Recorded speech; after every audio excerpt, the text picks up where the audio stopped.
Go live, madam. On the count of 1 to 3. 1, 2, 3. Karthik, mute.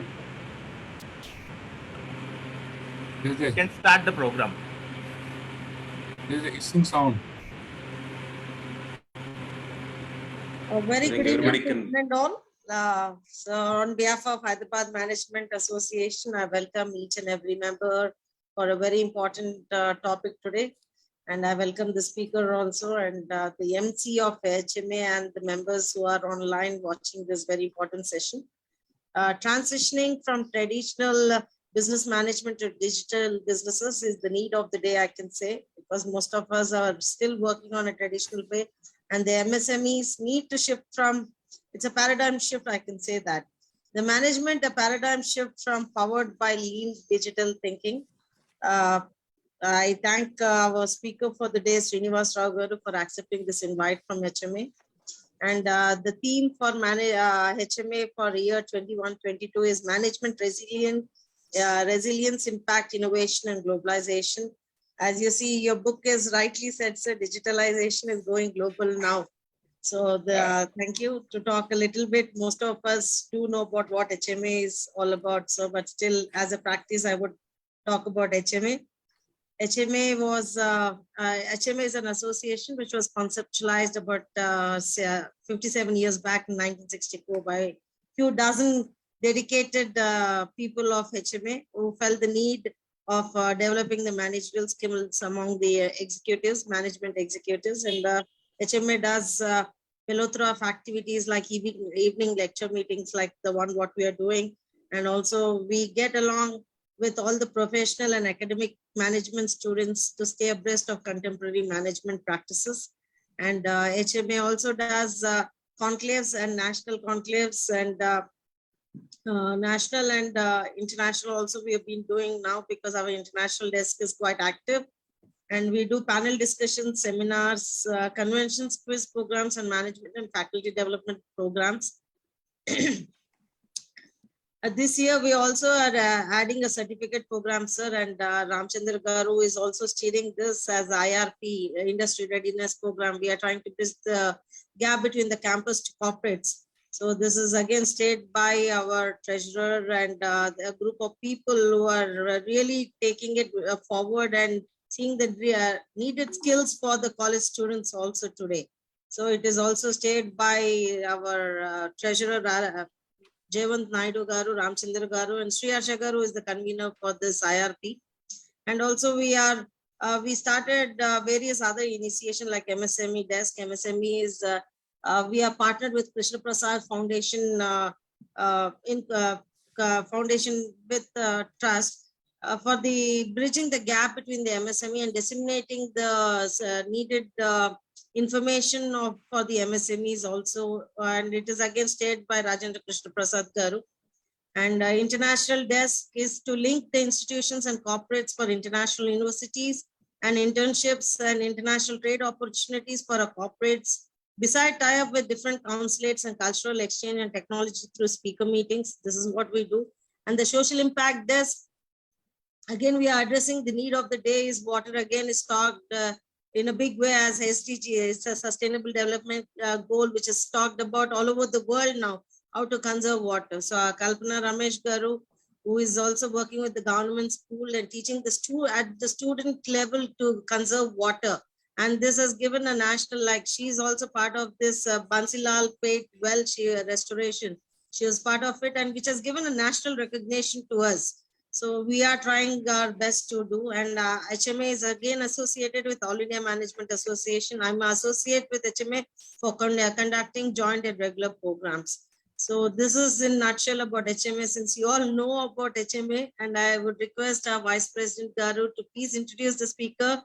And we are waiting to hear from you, so how to take our businesses global with lean technologies. Thank you. Thank you so much. Yeah, thank you. Thank you, Kavita Garu.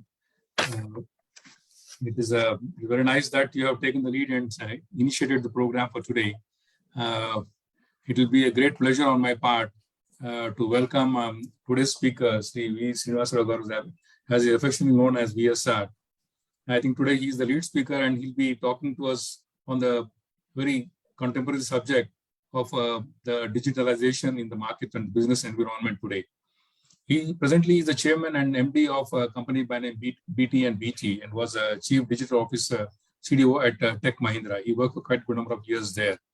He has worked with global customers in 25 countries. He featured in Fortune 500 India as in the year 2012 as one of the rubber soles for Satyam Computers, turnaround story. Sri V.S.R. Garu is an executive coach, consultant, and an advisor to the chief executives and senior executives on business digitalization. He is author of several books. One is the Ignite the Minds to Build a New India, Software Defines the Smart Cities, and Lean Digital Thinking, Digitalization Business in a New World Order. This is a recent book which he has now brought and which was recently launched also. This current book is considered, as I've been reading some of the reviews written in the internet and elsewhere also, as one of the one-stop shop book to understand all the digital implementation in businesses and be treated as a reference book. I am very proud to announce these particular things, saying that yes, it is being considered as an excellent book. And it's worth reading. He was the chairman of a Smart Cities Working Group at the Institute of Engineering and Technology, India. Currently, he is chairing an open digital innovation group of IET India. Sri V.S.R. Garu is a convener of Bureau of Indian Standards, Blockchain Smart Contracts, ISO Working Group. He is the recipient of awards from PMI USA and an invited keynote speaker, panel chair, and globally renowned technology events. His mission is to champion the cause of preparing the people and organization for the fourth and fifth industrial revolution, which we are seeing right now, the impact of industrialization. Sir, I feel very privileged on behalf of HMA to see you on a platform. In fact, we have seen you earlier, sir, but the more we listen to you, I think we feel very privileged. Several questions, mostly because this has been a very new topic and probably people in the field may find it at home, but there are many of us who probably still find that digitalization is something which is just coming in. The industrial revolution, the new industrial revolution that is being put across. Questions like how it can impact MSMEs, how this sort of digital business can overtake the traditional business, or will it take, and what are the challenges? I'm sure today, I think Srinivasa Garu will dwell on all these points and enlighten us, and I'm sure we'll be enlightened at the end of the day.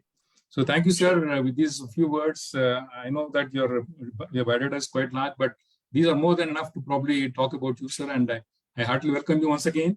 I also take the opportunity to thank all the participants who are here today, and I'm sure they'll all be happy to listen to you, sir. Over to you, sir, please. Thank you so much, Ramchandra Garu. I want to first thank the HMA leadership team for inviting me. I think 3-4 years back, I addressed a few of the members on, I think, a topic racing with machines. I think that was, done long back. So when we talk about digitalization and fourth industrial revolution, many people think what is so new. In the last 10 years, we have been talking about it is mostly heavily used word probably in the market today. So let me try to share some of my thoughts. So I fundamentally believe that in the last 100 years, the first time in the world, I think the technologies have become driving force. But still, there are so many leaders and well-accomplished champions challenge me how we can say technology is the driver. Technology can never be a driving force. It is only an enabler.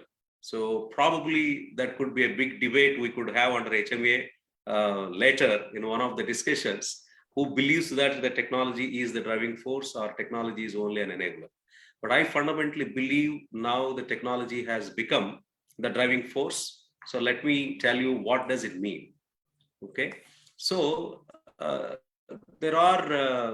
is something, a new digital world got emerged. So there are 3 major disruptions I would like to share before we really getting into the details. So customer, the digital age customer is entirely different from the past. If you look at last 5 years or probably last 10 years, if you look at the expectations, the emotions, the needs, the wants, and the behavior, the attitude, I think this one major disruption we all need to understand irrespective of size of our organization. Who is my customer? How the customer is, number 1. And number 2, why everybody is talking about this digitalization and fourth industrial revolution? That means there is something new, right? I mean, every revolution has something new. If you look at the first industrial revolution, Probably at that time, I think they felt, oh my God, steam engines have come. So this handloom business and all the machines are used for that. Oh, this is something great innovation. Okay, after that, we got a second industrial revolution where the electricity and mass production of products happened. Oh, that was great innovation at that time. And the third industrial revolution, electronics and information technology basically started using by so many organizations. So that has become a third industrial revolution. Now we are in the fourth industrial revolution. That means for every revolution, we are experiencing some new capabilities, new abilities, right? Steam engine to electricity to IT and electronics and all. Now we need to understand in this fourth industrial revolution, there is something called a modern cyber system got emerged. And this modern cyber system is giving some unimaginable capabilities, probably first time in the century. Let us understand that. And third important part is we are living in hyper connected world. I think these three are, I can say, the genesis of the fourth industrial revolution or digitalization or whatever it is. Let me explain what does it mean. Look at here now. This I am sure most of you might have seen this image many times. But what is the message we have to derive from this? Look at here, every 60 seconds on the internet, what is happening? This is, I think, amazing, right? So look at there, almost 350,000 tweets are being sent and 510,000 Facebook messages are exchanged and 210 million emails are sent, 694 million songs streamed. Okay, so online shopping also, every 1 minute online shopping you look at here, $280,000 dollars business is happening. Okay, and 694,000 videos are viewed every 60 seconds. What does it mean? Individuals like you and me got access to everything. If you want to learn something, within fraction of minutes you go there. If you want to get some entertainment, you go to internet and play the games or see the movies. Or if you want to have a conversation with somebody, fraction of second you can do that. All these things, when people got access, their behavior got changed. Their expectations have gone up because outside they're all getting all these facilities. Then they come to the businesses. If you say that I'll come back to you tomorrow or I will send you day after tomorrow, their patience levels have gone down. They don't have that much time. So the first important observation, the digital age customers, their tolerance limits or the patience levels have gone down. And the second important thing, they want to get these services and products from anywhere, anytime, using any device. It could be mobile phone, tablet, or a car console, or refrigerator door. It doesn't matter. I want to get the information from your organization, or I want to get the services from you. It's a omnipresent. And third important observation, today, if you want to purchase any car or mobile phone or something, you go to internet and search the various sites and see the feedback. After all, for every movie also today, first what I do in the morning when the movie is released, I see it at around 1 o'clock in the afternoon or 2 o'clock, so you see the feedback. Oh, 3-star, 4-star and all. It is a really key influencer for us to take a decision, right? So like that, even for the products also, people are purchasing based on the feedback given by thousands and millions of people on the internet. That means the buying decisions are based on the feedback given by millions of people in the internet, not based on 1 or 2 guys. Usually we used to talk in the past. And another trend, what organizations observed from the customers is they are more knowledgeable about the products and services than the sales and marketing guys of that organization. So sales and marketing guys are struggling to convince the customer because the customers are more knowledgeable, right? So I think these are all the first important point we have to understand, whether you are MSME, whether you are a big organization, who is my customer, what are their needs, wants, expectations, what is their buying behaviors, all those things. This is the first fundamental thing we need to understand. And this is the one of the, I think, important points for the genesis of the fourth industrial revolution or digitalization. The second important thing, I think we all experienced different technologies for the last 50, 60 years. If you look at, I come from IT industry, worked with TCS, Infosys, Satyam and Tech Mahindra. But there are some people come from operational technologies. That means they basically come from probably, let us say, Siemens or Philips or Caterpillar. They basically work on machine to machine, sensors, right, embedded software. I think that is an area where one segment of people and organizations have been working. And information technology people like us have been working to automate the business processes, getting the data, getting the intelligence from that. And third category is the communication and collaboration technologies. Today, if you look at, there are social media, telepresence, maybe metaverse, which is recently come there. So all these collaboration technologies are helping people to have a two-way communication and getting immersive experience and all. And communication technologies like 5G and the short-range transportation networks. But you don't need to get into these details. But the key message here is all these technologies which were isolated, very difficult to integrate in the past, they are got merged. The fusion happened today. They all converged. Now the intersection is called the modern cyber system. IT plus CT plus OT. If you go to life sciences industry, probably the biotechnology also come into picture, then IT, CT, OT plus BT. Okay, so multiple technologies are able to communicate today. That has given a birth to a modern cyber system. That means at the right side, if you look at, the modern cyber system is very, very, very complex. Look at here, at least 20 technologies are there in that, at a minimum, right?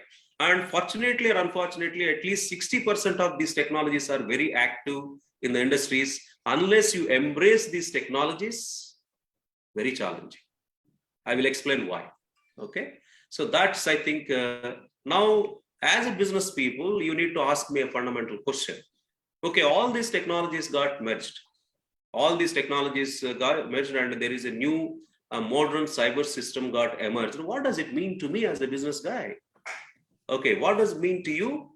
You get, when you basically build this modern cyber system within your organization, you are getting extraordinary new capabilities, which can help you to really conquer your the business world. What does it mean? So first part, you are able to provide your services to the customers from anywhere, anytime, using any device. That is because of this modern cyber system. This is a new capability which you got, which otherwise not possible in the past, right? Mobiles, social media, you can offer services. Wearable devices, you can offer services. That is number one. Number two, you can make sure that if you are, for example, for a manufacturing company, you can make the machines intelligent. That means in China, one of the companies removed 90% of the workforce from their shop floor. There are only 10, probably out of 90% of the workforce is removed. And they are working everything with intelligent things. Could be intelligent machine, which perform the operations itself, or intelligent robots in place of the human workers, or intelligent equipment and tools. This is the second important capability we got. And third important capability is, because of this modern cyber system, we are able to augment our intelligence. Most of the times, you take the decisions based on the experience or exposure, whether you or your team come together and discuss. But today, if you look at the amount of data coming from different sources, when we all started the career, we used to say, oh, we have only leveraging 10% of the data available in the businesses. Maybe structured data coming from ERP systems or legacy systems. But today the data is coming from the machines. Data is coming from social media. Data is coming from your call records, the mails, your documents, your websites, whatnot. The total data, if you take it, apply some algorithms and get the intelligence, your intelligence is augmented with this data and algorithms. That is a new capability what we got for taking the better decisions. The other capability, no more human workforce. With this modern cyber system, you have to work with the digital workforce. bots or chatbots. I'm sure most of the banks already started implementing. They are removing the help desk, and you can directly have conversation with the chatbot and robots. And of course, other things are there. So digital workforce is the new addition to your industry. You need to really look at, if you want to depend only on the human workforce, dangerous. So modern cyber system has given that capability. All right, so the next important thing is, today we are all having conversation with this particular whatever the Microsoft Teams or Zoom and all. So in the businesses today, you are expected to do the business with real-time communication and collaboration. Why you need to travel? There is no need. You can do a lot of work sitting here, okay? And then you can learn remotely, and you can innovate remotely, and you can communicate and manage the virtual team sitting in different countries, right? So that capability also you acquire. Okay, this is another very important point I would like to emphasize. The first I told, your customer got exposure to latest and greatest technologies, their behavior, attitude, expectations, buying behaviors got changed. The second, I've been telling you that there is a convergence of the multiple technologies. You don't need to worry about what additional technologies are coming and adding. Only you need to worry about what new capabilities are coming in. If I don't embrace them, if others are embracing those new technology capabilities, what will be the impact on me? So the third important disruption I would like to share here is, okay, now we are living in hyper-connected world. People-to-people communication happened for long. Maybe 100 years back, if you want to send any communication probably from Europe, it may be a couple of months to get it through ship maybe. But today it is instantaneous. The people-to-people are getting communicated instantaneously. Now, how it is going to impact our business if you are able to have the real-time communication and collaboration, and of course, working together. Then not only people-to-people, people-to-things are communicating. That means the machine and the human being, or a car and human beings are communicating each other today. And last but not least is machine-to-machine is communicating, car-to-car is communicating. So look at this now. We are living in an entirely different world. People and intelligent things work together. People and intelligent things probably compete each other. Probably the thing could be our boss tomorrow. A robot or a bot could be our boss. That maybe next 10 years you can see that. So this is another very interesting thing we need to understand, that in the context of your business, if you are able to communicate people and able to work with them instantaneously, if people and things are able to communicate, for example, if you take banking industry, an ATM machine talk to human at office probably using his mobile phone. So what the person in the bank can see now, ATM machine is telling person, hey, in my ATM machine, the threshold of the cash is below the cash is below the threshold. Please come and fill. There is no need somebody to go and check whether the cash is at the threshold level or not. Automatically, the ATM is intelligent enough to tell that. Or ATM will tell that, hey, my belt is getting too much of wear and tear. The temperature getting emitted from my belt is too high.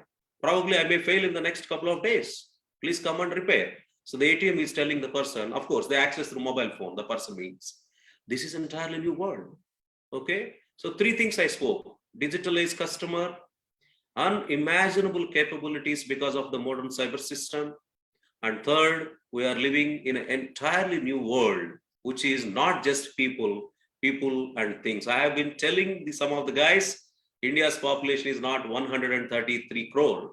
It is probably 250 crores. You have to probably consider the intelligent fans, intelligent machines, intelligent air conditioners, intelligent cars, everything. So tomorrow you may surprise. We may get the identification numbers for all these intelligent things like Aadhaar. Okay. So that's, I think, 3 parts I would like to share. So this is now, everybody talks about what is 4th industrial revolution and all. Let me give you that. I spoke about the modern cyber system and its capabilities, right? Using those unimaginable new capabilities, if you are able to create new opportunities, new revenue streams, or new operational excellence levers and all. Let us take these physical systems, like a manufacturing industry, you might be having the mechanical systems or electrical systems. If you are able to impact them, that's called cyber physical systems. It is called Industry 4.0. I fundamentally differentiate fourth industrial revolution and Industry 4.0. Industry 4.0 is one element of fourth industrial revolution. If cyber system is impacting the physical systems, that is called Industry 4.0. If cyber system is impacting the social systems, if you look at the government, there are physical health, the primary health care, the education systems, citizen services, governance. If you are able to impact and change with the modern cyber system, all the social systems, it is social society 4.0. If this modern cyber system is able to change the enterprise, whether business models, business processes, workplaces, products, services, then it is a cyber enterprise system. I call it an enterprise 4.0. You observe here, the modern cyber system is also impacting your biological system. I'm sure you know that CRISPR is a software where you can cut and paste the DNA and you can really have a new feature. And tomorrow you will have configured babies, maybe after 20-30 years, where DNA manipulations can be done by CRISPR. Brain-computer interface is happening today. And there are 250 body sensors are there to take the health indicators of the person. So these are all, a modern cyber system is giving that capability. That is biology 4.0. Okay. So we moved from agriculture economy, industry economy, services economy. In the digital economy, all these things will get impacted, whether it is agriculture, whether it is industry, whether it is services. So the modern cyber system is touching every aspect, services, industries, agriculture, and that's where I think it is highly, highly powerful. There is nothing like any industry can left out from this digitalization. No one industry can left out. Every industry will get impacted. With that, let us look at few examples. Okay, banks always say that my branch management cost is too high. Some of the banks are using now, instead of ATMs, VTMs, video teller machines. It's like kiosks, like your internet kiosk, or in the olden days, you have STD kiosks. So with that, a lot of transactions can be done by you at that kiosk. And if you want, you can have a video call with the teller and they'll provide all the information. Can you imagine the t-shirts with these modern cyber system capabilities? You are making a t-shirt like a diagnostic tool. It has the electrodes. And you wear that, it will take the readings from the heart, what is the heartbeat and the other blood pressure and all. It will send directly to the doctors. So a t-shirt is becoming a very interesting medical device. A lot of people are suffering from diabetics today. So look at here, it is very difficult for you to without taking the insulin, it's always a challenge. So, but there is a solution here. On the body, you look at there is a glucose sensor and transmitter, and that will read what is the glucose level in the body with the Bluetooth that is connected to a pump. Look at in the bottom here, right side. And that pump knows what amount of insulin needs to be pumped, and it will pump it so that the infusion set will inject the amount of insulin required into the body. Amazing innovation. It is happened because of that unimaginable new capabilities I mentioned with the IT plus CT plus OT. Complete bottling, no human being, starting from pouring the which liquid is required, and then what is that spout or a screw you have to fit in, and what is the label to be pasted on the bottle, no human being. Very interesting bed, look at here. This bed, you can regulate the temperature right side and left side. You can have hot this side and cold that side. If partners are sleeping and they want to have a different temperatures at both sides, they can have that. When you are sleeping, you can have a wake up alarm. And it will also read your sleeping pattern. Are you sleeping good or bad? And your health indicators also can be tracked. Very great innovation with this modern cyber system. Banks are now measuring your physical health with IoT devices. You have Fitbits and similar devices. They will, what exercise you have done. If you basically do a 10,000 steps plus, your interest rate will be higher. A person like me do probably 0 to 4,999. then I get a very less interest on the money I put it there. Another interesting thing here, look at here, this is a robo. What this guy is doing?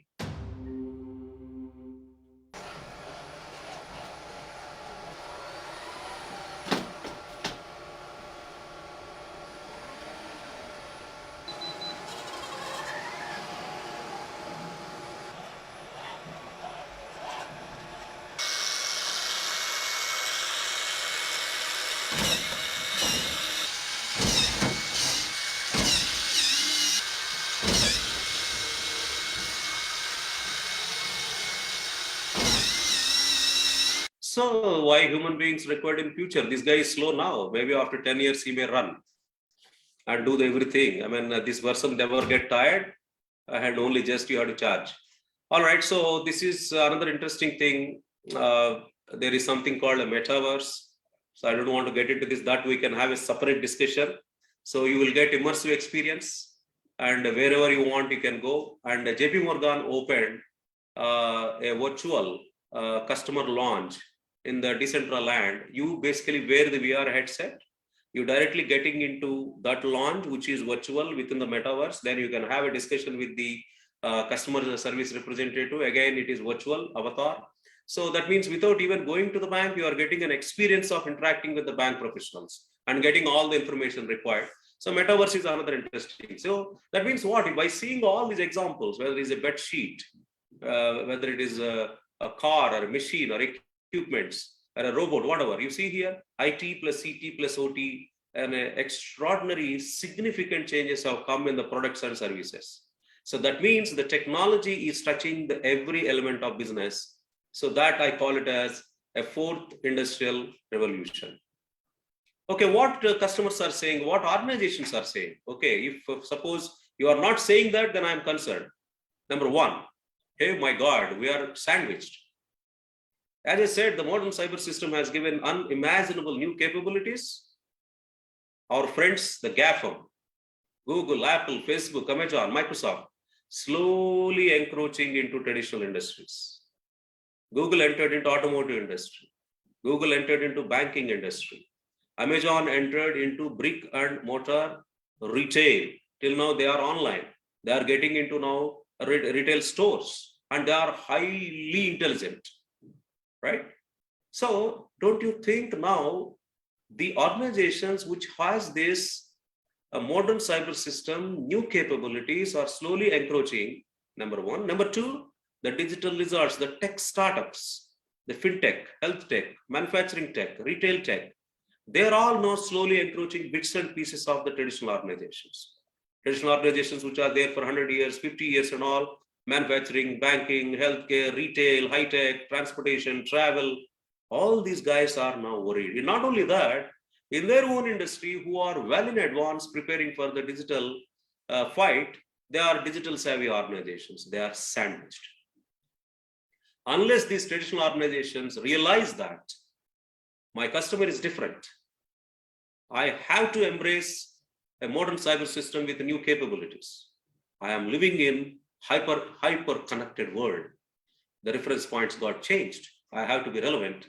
There is only one choice. I have to digitalize. Okay, that's the point number one. So we are getting sandwiched. The second is we don't want to sell products and services.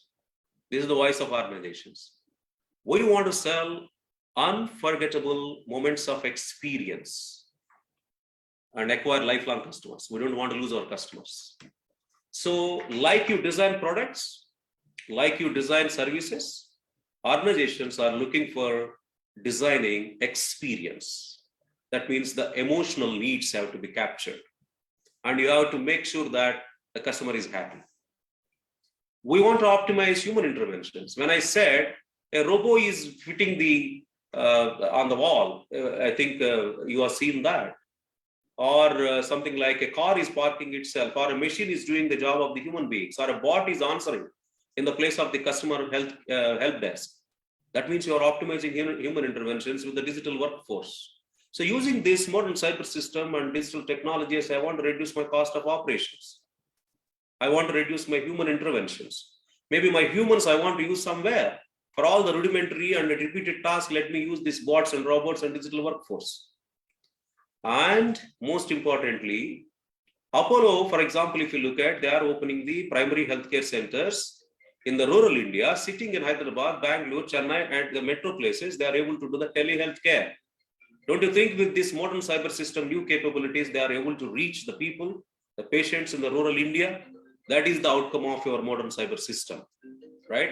And ATMs are coming in the anytime medicines. Today, like your money, there are ATM machines being put at the villages where with a smart card, the people can take, of course, the prescription and everything is stored in that card. And on the ATM machine, you can also have a video screen. If you want to connect with the doctor somewhere in the city, you can also connect. So we need to really look at what new opportunities, new revenue streams, and what new segments I can reach. I told the rural segment I have not reached till now, probably I want to reach now. Okay, leveraging these technologies. So we want to leapfrog the traditional and digital competition. That means the traditional manufacturing companies, traditional banking companies have to ensure that they understand their customers and leverage the modern cyber system capabilities to be relevant. So every organization is now saying what? We want to digitize, we want to digitalize, we want to digitally transform. It's a very highly confusing word. So I want to just clear that. This is again, there is no standard. Somebody may challenge, okay, that's your definition, it's fine. So let me give you what does that mean. So look at this, look at this screen here. So when somebody say that I want to digitize, means in the past you have scanned the documents and you got the Excel sheets, you got the documents like PDFs and PPTs or photographs or images and all those things you use in the workflow, like your ERP systems, enterprise resource planning and all. I think that was the digitization era. It's a simple automation. The digitization is of no use today. They were a simple automation in the last whatever 50, 60 years we have been doing. And you are scanning the documents, uploading them, and integrating in the workflow, ERPs and all you are using. Now, you are adding the wrappers on the top of that with the artificial intelligence, machine learning, AR, VR, mobile, social, analytics and all. That means you are increasing the power of your process by adding the additional wrappers to LO. That means the new capabilities, whatever I discussed till now, you are utilizing that and basically changing the processes. That is called digitalizing. It's not a digitizing. I'm calling it as a digitalizing the business processes. That means when you use the new capabilities from the modern cyber system, you can change your process completely. You change the work rules, you change the workflow, you can change the business rules, you can change the alerts, you can change the events. Total process configuration will change. Unfortunately, we are not doing that. We are not leveraging the power of the modern cyber system and its capabilities. That is a digitalizing business process. But somebody says that I want to digitalize the whole operations. That means how do you digitalize the workplaces, shop floor, retail store, right? Or a service station. Today, the modern cyber system capabilities you can use and provide an excellent opportunity. The operating models are changing. That means today the decisions are not made by your experience or a gut feeling. It is made by the system. Of course, the system is giving you intelligence. It could be through analytics. Data is used. So database decisions are made. And the policies are not implemented automatically. You don't need to manually check it with blockchain smart contracts. That means the operating models are becoming very, very intelligent. The policies are implemented automatically. Your structures are changing. New roles are getting introduced, which you never imagined. Chief Digital Officer, Chief Mobility Officer, and Chief Digital Risk Officers. I mean, at the strategic level. Even at the bottom level, there are so many new roles are coming in. So that is the digitalizing our business operations. That's not enough, right? You need to have product and service innovations. I have shown so many examples. You have a bed sheet, that is a product. And you have an intelligent cars today. And services. Today, the healthcare industry or banking industry, they want to provide the services from anywhere, anytime using any devices. So that's where you need to also leverage this modern capability, cyber system capabilities to innovate new products and new services. And last but not least, if you want to digitalize the whole organization, then you also need to look at the future. You have to design. your vision, your business model, your business strategy, your business outcomes, your key performance indicators are also changing. Not the old metrics. You also need to add some new metrics to define the success of digitalized organization, right? I think this is just for your understanding. I would like to emphasize the point that the digitalization is beyond business processes and it is touching every element of your business called the anatomy. That's why I said technology has become a driving force. That is possible in the bottom. If you look at when you have a very strong technology foundation, your CIO organization, your technology organization, if it is not geared up, if they are not ready, and if they are living in the world of infrastructure as a service, cloud, hybrid cloud, or that type of networks and some small applications, it is impossible for you to leverage the modern cyber system capabilities and bring the change in all these elements. Okay. So with that, I would like to introduce, okay, we want to have any questions now, maybe another 10-15 minutes, I'll close it, but I fed too much of information. Any questions till now?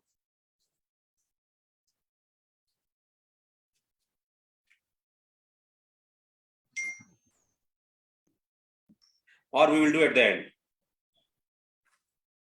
So at the end, perhaps would be fine, sir. May I request all the August audience to also please pose the questions in the chat box. Okay. All right, now we talked so much about justifying why digitalization is required and what new capabilities you get, what new products, new services, and it is not just processes, it is touching the whole anatomy, irrespective of small or big. You have to look at what is the anatomy of your organization and how it is. So now look at, that's where I think I drafted in my book. Okay, if anybody wants to digitalize, they have to look at this new model, the lean digital business excellence model, that is a structured approach, provide you a step-by-step process and help you to digitalize effectively. I'm sure you know that unfortunately 70% of the digitalization initiatives are failure. People may not say that to you. 70%. And if you talk about high-tech like AI and ML, 95% projects are failure. I think we have to really understand why that failure. Is it because the problem definition itself is wrong? Or is it because something your competition is doing, you are doing, not aligning to your digital purpose? Or you don't have capabilities, or you have resistance for change within your organization? Or your promoters feel that I know everything, I don't care, and they don't listen to the employees? What are the reasons? Or you don't have budget? Or you don't have leadership bandwidth? Or you fear of failure, or you are in a comfort zone? So many reasons why people don't want to move to the digitalization in a structured way. But the time has come. If you want to save every rupee, you have to go in a structured way. That's why I try to give something like, you have to look at your business anatomy into 4 clusters and 12 building blocks. Let me explain that very quickly in the next slide. So just to look at your organization, oh, my organization anatomy is nothing but 4 clusters, 12 building blocks. I have to digitalize these things. But what to digitalize? Again, so many factors will come into the picture. Digital execution with the traditional thinking ensures successful failure. You want to execute digitally, but your thought process and thinking is somewhere in the 1942 love story type. It doesn't work. So we have to bring a new thinking. Your brain has to acquire new knowledge, new capabilities to ensure that you also think digitally and ensure those 4 business clusters and the building blocks you digitalize effectively. The last part is how to digitalize. You need to have a life cycle. Anything you want to be successful, whether you want to build a product, there is a life cycle. If you want to build a house, there is a life cycle, right? So even for digitalization, there must be a life cycle. And you must have playbooks, you must have standards, templates, guidelines, tools to ensure that the digitalization happens effectively. I think this is what I introduced in my book, Lean Digital Business Excellence Model. What to digitalize? Look at here. We already discussed this. It's not just process, but you need to identify what to digitalize based on so many parameters, as I mentioned. Your leadership bandwidth, your management commitment, your budget availability, your organization culture, your organization abilities, and your competition, what they are doing, what your customer is demanding. If you don't digitalize, whether you survive or sunset, all those things you have to consider and see. Start here. Okay, let me digitalize my processes. Let me digitalize my workplaces.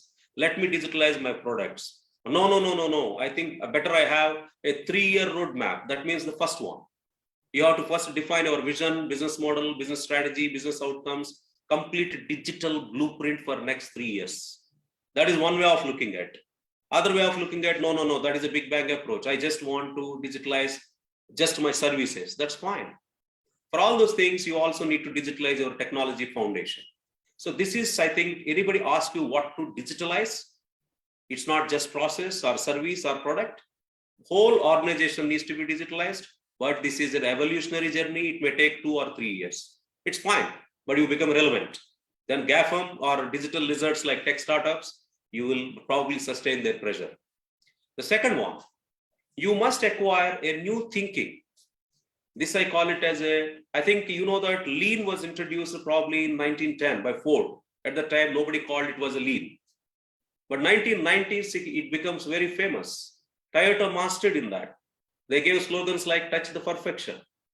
And they leveraged the lean methods and philosophy effectively, but the lean was introduced probably in the second industrial revolution. So you have to contextualize that lean thinking. And you also need to bring a new thinking called digital thinking. When this lean thinking plus digital thinking got married, a lean digital thinking comes, and that is called a manifesto. And this manifesto I defined in my book. And if you read and understand each of these principles, then your brain starts thinking digitally, and you ask very challenging and fundamental questions. If I want to digitalize my process, to what extent my process is adhering with this manifesto? To what extent my business model is adhering with this manifesto? Every building block, we have to check against this lean digital thinking manifesto. So one example I will talk about, okay, you have to acquire new thinking, I told. What is the new thinking you have to acquire? Let us say, in my business, I want to optimize human interventions. That thought process to be in our mind. Whatever the work I am doing, let me optimize. Okay, can I use chatbots here? Can I use robots here? Can I use bots here? Or can I use some intelligent things here? Can I use IoT or sensors here? That thought process has to trigger your mind. Then automatically you start thinking differently. Okay, I think I don't want to explain all this 12. This 12 itself is another session we can take. Okay, the second part, what I told is, first one is what to digitalize. Second one is acquire digital mindset. And the third one is very important. I very detailed, I explained, if you want to be successful to digitalize, don't go in ad hoc way. Okay, go in a very systematic, structured life cycle. Inspire, assess, innovate, experiment, and institutionalize. Again, this is a very well-defined method for our digitalization. I want to give you what is assess here. All other things probably we can discuss a bit later. Look at here. I told there are 12 principles, right? What are the 12 principles? This is a manifesto. The lean digital thinking manifesto means the 12 principles you look at in the columns. And these are all the building blocks I told. What to digitalize, any of these things can be digitalized, or some of these things can be digitalized, or every building block can be digitalized. What to do first? You have to assess. Let us take CRM process is there. Against these 12 principles, how my CRM process is performing. If somebody says I'm digital, then I'll ask a fundamental 12 questions. These 12 principles are my base, asking them whether you are digital or not. Unfortunately, today in the industry, there is no standard to say this is called digital. That's where the 12 principles and the manifesto will help you to have that baseline. You check if you want to digitalize a process, what is that as is process level today? I call it as a lean digital quotient. And we have defined some maturity model. And for whole organization needs to be digitalized. So I have defined 630 practices, the benchmarking practices. If you want to digitalize only a process, then I'll say there are 50 to 60 benchmarking digital practices. You have to check that process, identify the digital strengths and weaknesses, define the problem statement, prioritize the problem statement, then you design the solution. Don't try to identify the problems with emotion and passion or with the inputs from some of the team members or leaders or influenced by our competition. First, assess where you are. then define where you want to be, and then to move from here to there. What is that I have to solve? What opportunities I can create using the modern cyber system? Okay, now the last part, I think we have only, 5-6 minutes, but this is very important. This one screen will give you what is the difference between a traditional organization and a digital organization. Look at here, customers.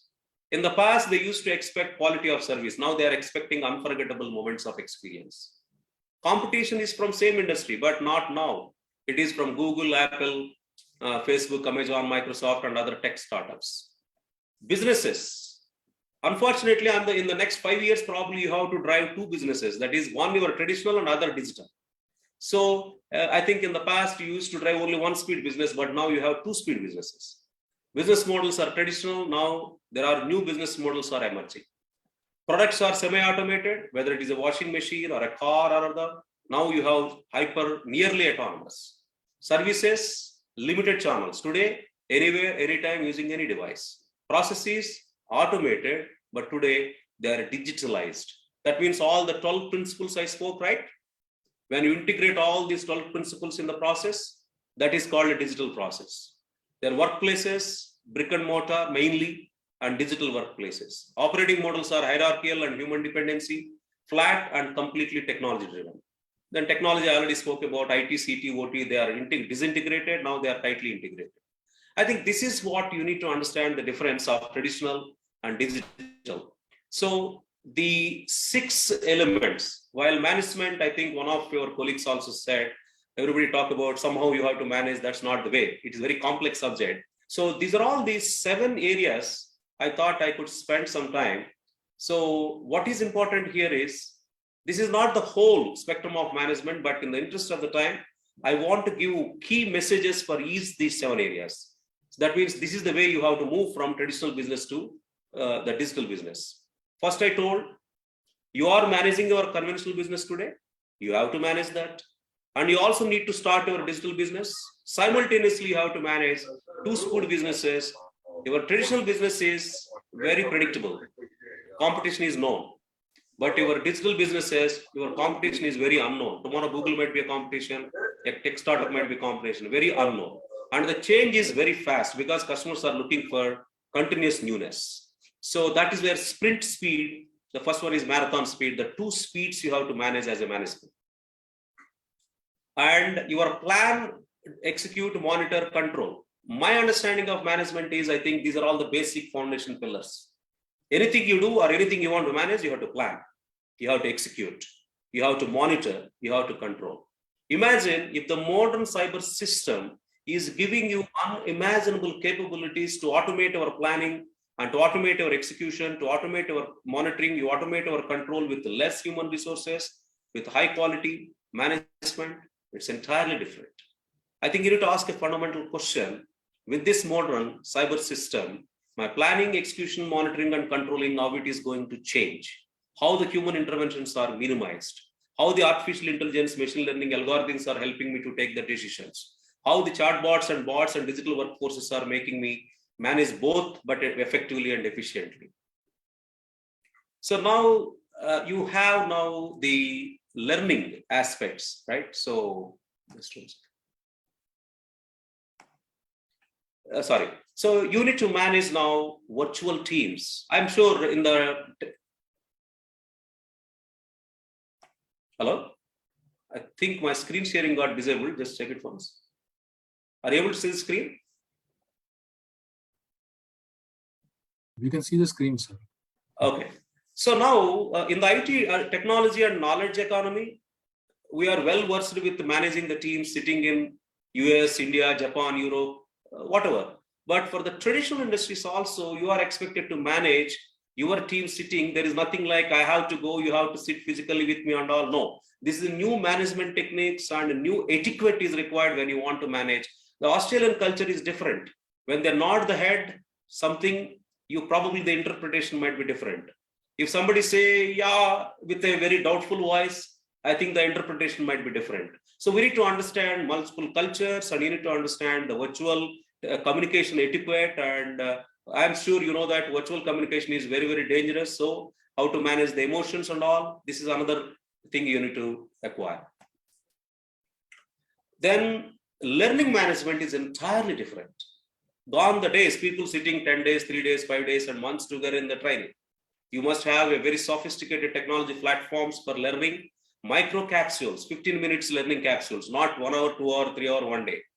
And you need to have gamified entertainment enabled learning, personalized learning. When I want to learn, I will learn. I mean, I will open the video or something on demand. Okay, and metaverse also came. So this is very important. You need to understand that the organizations have to change their learning strategy and management.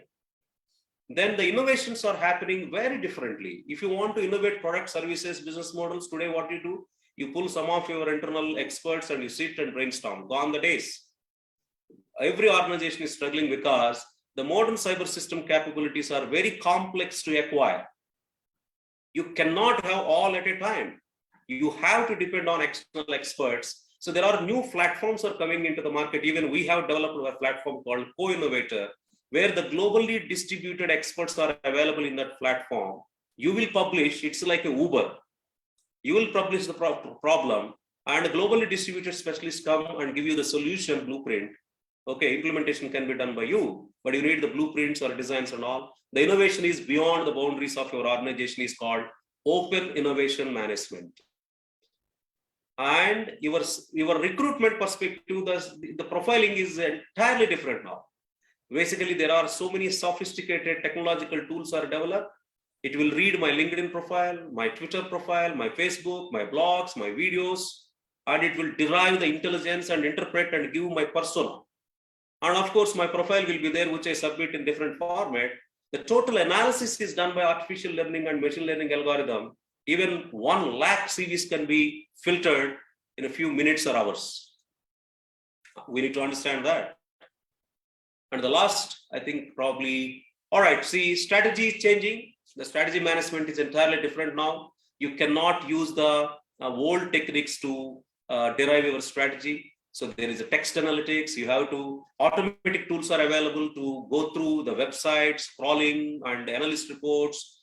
Human beings don't have time. So the bots and other software programs will go and give you a very consolidated, beautiful report. This is what's happening in external world. And your internal systems like CRM, SEM, SRM, whatever the manufacturing systems, all those systems now through intelligence like artificial intelligence, machine learning, they are giving automatically the strengths and weaknesses. You don't need to do analysis. You don't need to ask your teams. So all these things are becoming input for our strategy. It's not like sitting annual strategy meets, let's come together, doesn't work. It's a real time. And your complete operations management is changing because your digital workforce has come. Bots, robots. Policies are not implemented by humans now. They are implemented by blockchain smart contracts, automatic. Your digital twins, human workforce, all these things coming together, your operations will change. Human interventions will get reduced. And finally, the sales and marketing has gone to the next heights. Your sales and marketing management is entirely different. Okay. So I think I'll stop here. I think we don't need to spend about how CIOs needs to prepare. I don't think it is the forum for the CIOs. But as far as the business executives are concerned, to summarize, so we need to understand that the customer is changed. There is a new modern cyber system with new capabilities. We are living in hyper-connected world. Then with all these things, with these new capabilities, I think you have to beat the GAFAM, you have to beat the tech startups, you have to beat your existing digital savvy organizations. For that, you must leverage the new capabilities emerged from modern cyber system. You need to ask a fundamental question, what to digitalize? 4 clusters, 12 building blocks, you need to choose. Then acquire digital mindset, the lean digital thinking, lean digital manifesto. And then you also need to know how to digitalize and then move forward. You saw that traditional organization versus digital organization in multiple parameters, how it is different. And I also told the 7 areas, how the management is different in this era. Thank you so much. I think it is too much information, I think. I hope you all digested. Maybe it is a 2-hour session. We planned probably 1 hour. Okay. Thank you. Very, very comprehensive, in fact, very comprehensive. Thank you. Thank you, Srinivasa Garu. I think like what Dr. Jain mentioned, and even one of my senior colleagues, Krishna Prasad, has put in the chat box, one session is too much insufficient. He says, "Dil mange more." He was appreciating the talk. And I think, sir, we are very right that you yourself have admitted that this requires a tremendous amount of time, and apart from that, explanation to be given to most of us who probably are not still very savvy about this, especially the non-technical people. So one question which I think probably I think you just asked for the question hour session also, and hopefully some of our August audience will be raising a few questions. I request them to put it on the chat box. I have a question, sir. In the Indian context, and especially probably even our president was mentioning, saying that in the SME sector or MSME sector, how do you really see this? One is, as you rightly mentioned in your talk, saying that, in fact, I also read elsewhere, saying that the rate of failure in this particular digitalization is quite high. There are industries which probably didn't even touch 70%, auto, oil, gas, pharma industries. And even in the digitally tech-savvy industry also, the success rate, as you mentioned, is around not more than 25-30%. So how will a company in India, which probably the technology levels are low, especially in the MSME sector, how will they be able to handle? Maybe, sir, you can probably throw some light on this. Can it be really possible to take up? And one is the cost, and then the capacity. Is the entrepreneur who is there, as he has that capacity to really go about? Or is it really more getting, focused towards the tech-savvy companies or tech-oriented companies? Okay, very honestly, I addressed so many MSMEs, and I don't think they are ready. They don't have the budget. They don't have the resources. And still, they are happy with Excel sheets, managing 300 crore businesses, 150 crore, 100 crore businesses and all. I think in the digitalization journey, first they have to look at the level 1, what in the extreme left side. Okay, then slowly they have to move to level 2, number 1. Okay, I am not talking to MSME saying that you go to that level 5, what I've shown there, and it is not easy to digest. Okay, so because I was surprised when I come from corporate and started working with MSMEs, I have to come down 10 levels. Very honest, I have to change my language, and everything is very, so still some of the companies, they talk about, we got great servers, we got cloud, we got this and all. That's not digitalization. So let us look at, I think probably they need to first digitalize their important processes, maybe supply chain management process or customer relationship management process. So that's first step. That's number 2. MSMEs don't have budget. They're struggling everyday cash flow. I was proposing we must form clusters. We must form clusters. It's not like every process is mission critical. There are few processes better have the platform and share the price. You understand what I'm saying? So there are some processes you just have one platform or a product, and if it costs, let us say 10 lakhs, then you form companies of 10 companies, then each company needs to pay just 1 lakh. Why one company need to pay 10 lakhs, right? So identify what all the mission critical areas are there which you can't afford to share. There are something like travel management or transportation management or XYZ management. Don't unnecessarily spend for your own. There is nothing very different. Okay, only few areas you need to differentiate. I think these 2 are the suggestions. Form a clustered approach and start small, and first fix that 1 and 2 areas. Prioritize them. Yes, I think you have answered very well, sir. The cluster approach, as rightly said, even government is focused on this, saying that you have a common facility center, probably are sharing business so that the costs can come down. I think there is some partial answer for the question for the MSMEs or to get going with this tech-savvy type of operations. One question from Sri Murla Krishnaraj is on the chat box, sir. He says that during your talk, you mentioned that using this technology, a Chinese company could remove 90% of the workforce. How did they redeploy is the question he raised. Sir, Chinese, there is no question of redeployment. They may kill or they may remove. Okay, anyhow, lighter way. So Chinese government. But if you talk about other countries, there are 2 ways. They are giving time to them to learn new skills and new capabilities to put their brains for higher order thinking skills. Okay, or they have to learn the skills to manage these robots, or they have to learn the skills to work with the chatbots. Okay, so that means new capabilities and new skills are being injected into the minds of these people and deploy. Who are able to scale up will survive, otherwise they will exit. Thank you for the answer. I think it also poses a big challenge, especially in India, because there's always resistance to change. So how does management deal with this redeployments?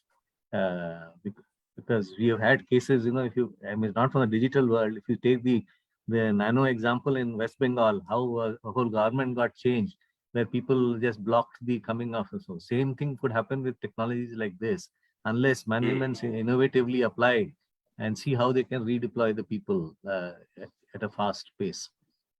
Sir, India, if you look at, thank you for that question. I always say, if there is a difference between, I'm sure you understand and agree with me, difference between project management and crisis management.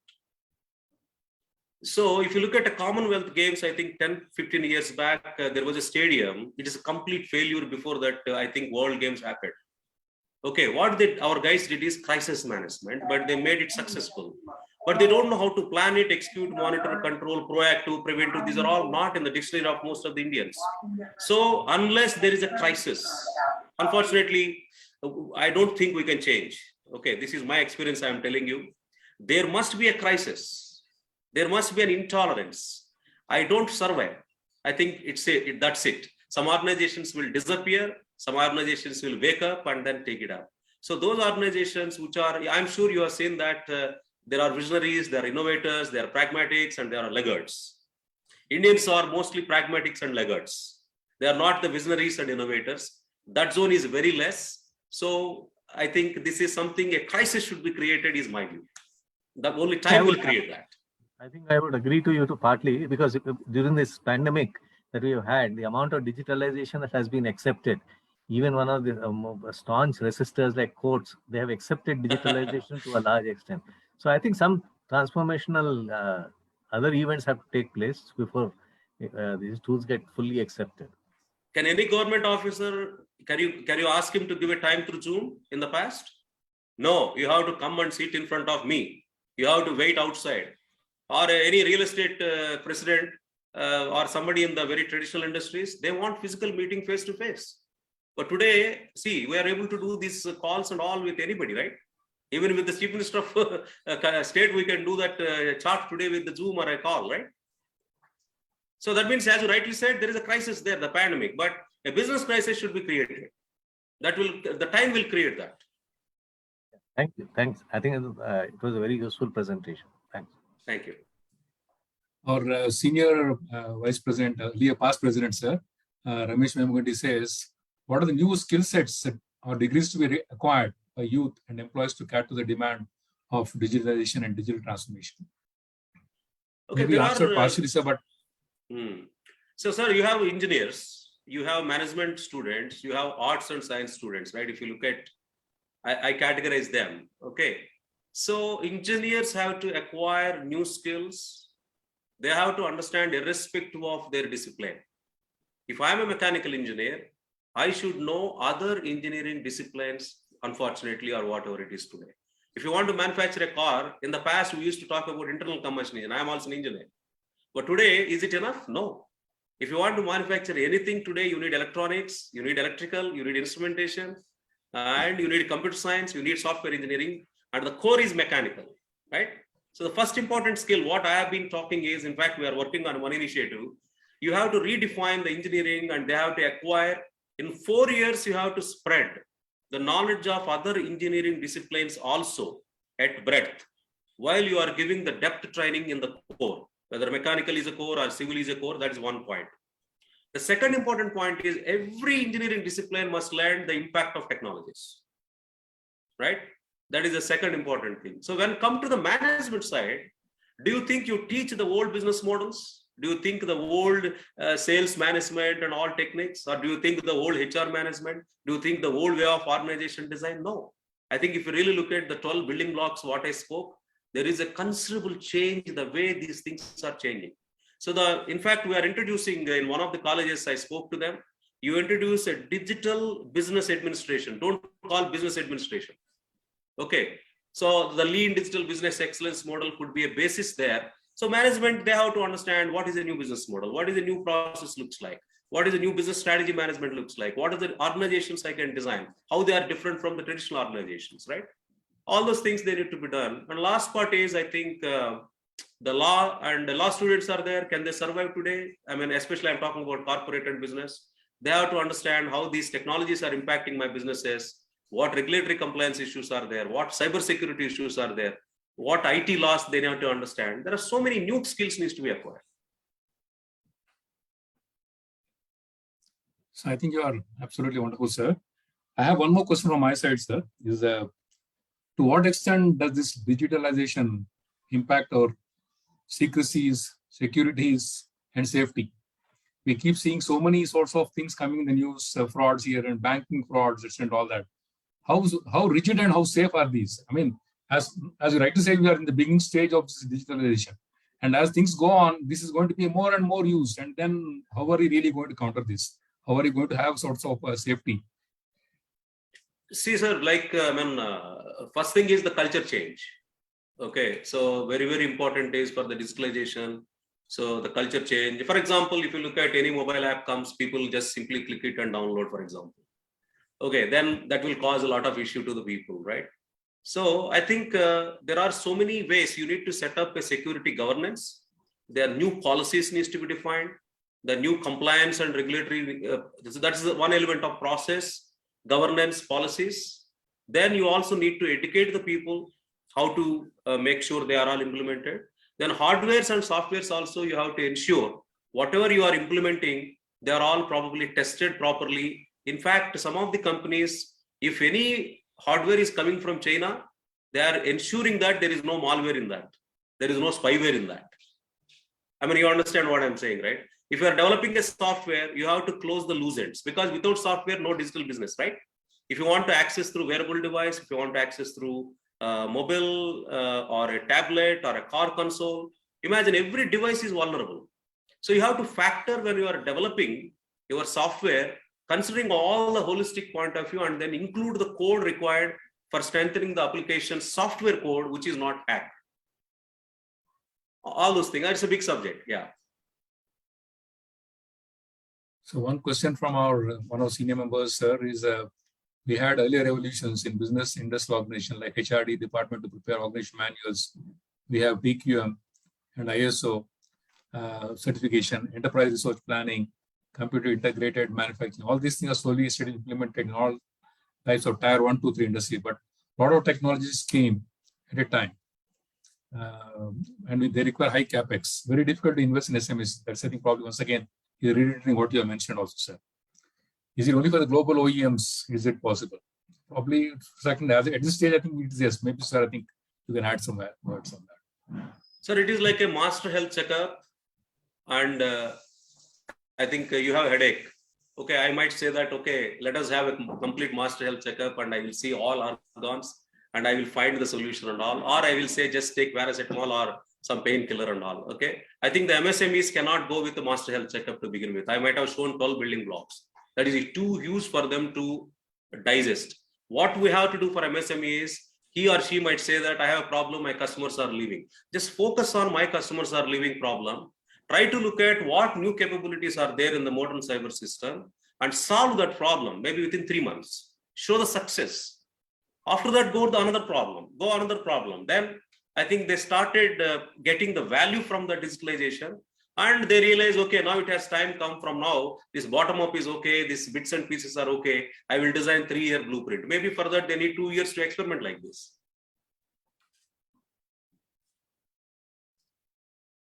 Yes, I think what you say is absolutely right. So I think not many questions, any more questions left over, except a lot of words of appreciation for you, sir, from most of the members. I again, as a convener for this program, I thank you, sir.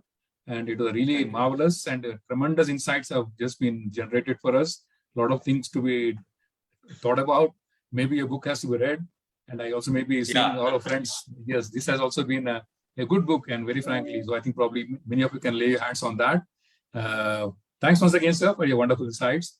And now formally I request Dr. Jain Saab, or Secretary, Honorary Secretary, to please propose a vote of thanks. And all gentlemen present to please also kindly poll so that we have a feedback. Thank you, please. Go to Jain, sir. Thank you, Ramchandra Garu. Thank you so much. Such a vibrant and full of energy session. In fact, VSR Garu, when I was listening to you, I was reminded of Professor Sumantra Ghoshal of London School of Economics, Wow, the great. one who turned around Lufthansa Airlines in those days and shot to fame. His speaking style and the passion with which he would speak, I actually have seen that same, I would say, level of academic passion in your session today. So Thank you. in fact, you can look at an option of being a visiting professor in some of the prominent Yeah. institutions. And the topic that you have shared or talked about today, I agree with most of the feedback that we see on the chat box. This topic calls for a little more detailed treatment or detailed handling with slightly maybe a half-a-day seminar or a half-a-day workshop kind of a thing. In fact, your book can be a beginning or starting point for those who are thinking to transform their organization into a full-fledged digitalization or digital organization. And as Right. you rightly said, there are no global standards as of now. So, for ESG, there are multiple frameworks like SASB, then GRI and so on, which also integrate SDGs, all 17 goals. But for digitalization, we don't have any framework.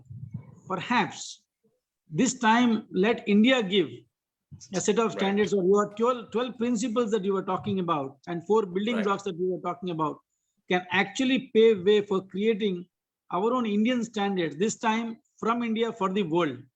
Think about Right. it, sir. It's a suggestion or a loud thinking from my end. And with those words, I profusely thank you for being with us this evening on behalf of HMA, MC members, HMA president, HMA vice president, and all the esteemed members and also the attendees today. I extend I would say, express my heartfelt gratitude for your time, your efforts, and all the knowledge that you have shared with us today. Thank you so much once again. And Ramchandra Garu, as usual, in fact, this session is also a kind of a culmination of one text message that I shared with Ramchandra Garu. And he is what he is. He is meticulous in his approach. A small suggestion he actually, and he made it happen. So thank you, Ramchandra Garu, for bringing this session to all of us. Yes. And as usual, our President Kavita Garu keeps on encouraging for all good things. She is always there, supporting big time. And all other MC members who always stand by the entire group. Thank you so much, thanks one and all. And thanks the audience for making this evening, pleasant evening, full of knowledge sharing. Thank you so much. Namaskar. Over Thanks, to you, sir. Ramchandra Garu. So thank you so once again. Yes, thank you, Srinivas Garu, and all the August audience. It was really a great evening and very wonderful to listen to you, sir. Thank you. Absolutely. Thank you so much. Yeah. Thank Karthik, you you, can Sir close. Garu and Ramchandra Garu and Ravi Garu. Oh, Kavita Garu, namaste, please. Yeah, thank you. It's one of Yes. the best sessions. It was good, very informative. Thank you, sir. Yeah, yeah, surely, yes. Thank you, Srinivas Garu. We look forward to have you again. And definitely Thank we'll require more of your time rather than the short 1 hour time. In spite of Sure, that, you sure. have crammed a lot of sort of things into this. Yes. Thank you. Yeah. Thanks, and bye-bye. Karthik, you can close, call up the session, please. Thank you, VSR Karthik Garu. can close. Excellent session. Thank you, sir. Okay. Thank you all. Good night, everybody. Closing the meeting. Good night. Thank you. Namaste. Thank you. Thank you so much.